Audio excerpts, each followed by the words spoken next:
పెళ్ళైన పిల్లకి ఇవి మిస్ అయ్యాయా?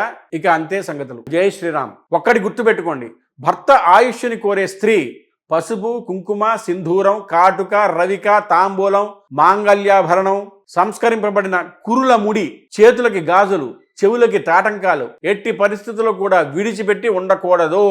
ఈ ఆభరణాలన్నీ కూడా స్త్రీని కూడి ఉండాలి.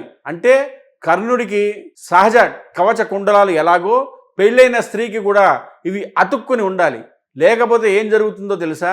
తర్వాత ఏంటోనండి, మా వారు మంచి దృఢంగా ఉండేవారు, ఎందుకో ఆకస్మికంగా చనిపోయారు. అదేంటోనండి, నేను ఏది అనుకున్నా కలిసి రావట్లేదు, నాకు దిష్టి తగిలినట్లుంది. అదేంటోనండి, కొంతమంది తెలియని వారు మీది ఏ మతం అని అడుగుతున్నారు.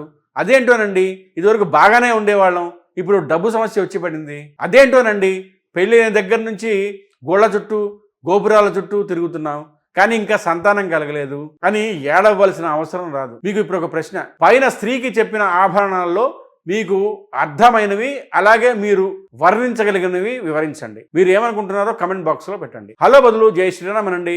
మా ఛానల్ని సబ్స్క్రైబ్ చేయడం మర్చిపోకండి. పెళ్లి సంబంధాల కోసం మా టెలిగ్రామ్ ఛానల్ మ్యాట్రిమోనీ ఇండియాలో జాయిన్ అవ్వండి.